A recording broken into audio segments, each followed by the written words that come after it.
नमस्कार दोस्तों, शीर्ष प्रसिद्ध पिक्चर चैनल में आप सभी लोगों का स्वागत है। दोस्तों, ड्रीम गर्ल के नाम से मशहूर अभिनेत्री हेमा मालिनी की गिनती खूबसूरत अभिनेत्रियों में होती है। तमिलनाडु की रहने वाली हेमा मालिनी अपने फिल्मी करियर की शुरुआत तमिल फिल्मों से किया था और 1968 में आई फिल्म सपनों के सौदागर से उन्होंने हिंदी फिल्मों में काम करना शुरू कर दिया था। दोस्तों, 1970 में आई एक फिल्म तू हंसी मैं जवां, इस फिल्म में धर्मेंद्र और हेमा मालिनी ने प्रमुख भूमिका निभाई थी। धर्मेंद्र और हेमा मालिनी की इन दोनों की एक साथ यह पहली फिल्म थी और इस फिल्म से ही धर्मेंद्र हेमा मालिनी को पसंद करने लगे थे। हालांकि इस बीच हेमा मालिनी का अफेयर अभिनेता राजकुमार, संजीव कुमार और जितेंद्र के साथ भी रहा। अभिनेता राजकुमार हेमा मालिनी को पसंद करते थे और उनसे शादी भी करना चाहते थे। राजकुमार की एक फिल्म आई थी लाल पत्थर और इस फिल्म में प्रमुख अभिनेत्री के रूप में वैजयंती माला को लिया जाना था, लेकिन राजकुमार की सिफारिश पर इस फिल्म में हेमा मालिनी को लिया गया और उस दौरान हेमा मालिनी इंडस्ट्री में नई थी।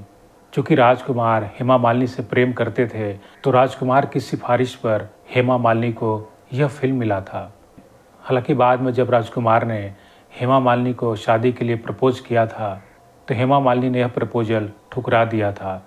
इससे राजकुमार को काफ़ी दुख पहुंचा था और उस दौरान हेमा मालिनी ने कहा था कि वह राजकुमार के बहुत बड़े फ़ैन हैं और एक फ़ैन के रूप में ही रहना चाहती हैं। इस बीच अभिनेता संजीव कुमार भी हेमा मालिनी को पसंद करते थे और उनसे शादी करना चाहते थे, पर हेमा मालिनी ने संजीव कुमार से भी शादी करने से मना कर दिया था। और कुछ समय के बाद हेमा मालिनी और अभिनेता जितेंद्र के बीच भी अफेयर के चर्चे जोरों पर रही और उस दौरान ऐसा भी कहा गया कि यह दोनों जल्द ही शादी करने वाले हैं। हालांकि अभिनेता जितेंद्र हेमा मालिनी से प्यार करते थे और हेमा मालिनी भी जितेंद्र से प्यार करती थीं और वह भी शादी करना चाहती थीं, पर किसी कारण की वजह से ये दोनों अलग अलग हो गए। दोस्तों, 1975 में आई फिल्म शोले के दौरान धर्मेंद्र और हेमा मालिनी के अफेयर के चर्चे सुर्खियों में रहे और इस फिल्म की शूटिंग के दौरान दोनों एक दूसरे के करीब आ गए। हालांकि शोले फिल्म से काफ़ी पहले हेमा मालिनी को जब पता चला कि धर्मेंद्र शादीशुदा हैं और उनके बच्चे भी हैं तो वह धर्मेंद्र को इग्नोर करती थी, लेकिन धीरे धीरे वह धर्मेंद्र के प्यार में पड़ गई। हालांकि धर्मेंद्र भी यह जानते थे कि वह शादीशुदा हैं और दूसरी शादी के लिए उन्हें काफ़ी पापड़ बेलने पड़ेंगे।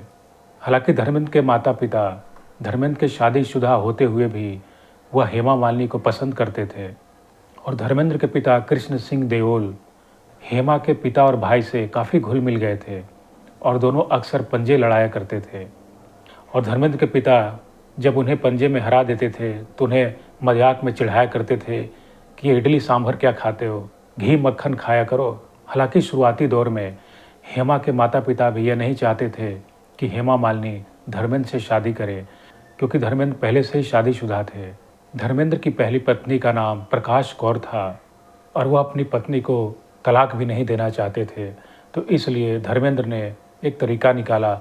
उन्होंने हेमा मालिनी से शादी के लिए इस्लाम धर्म को अपनाया और इस्लाम धर्म के तहत धर्मेंद्र और हेमा मालिनी ने 1980 में शादी रचा ली।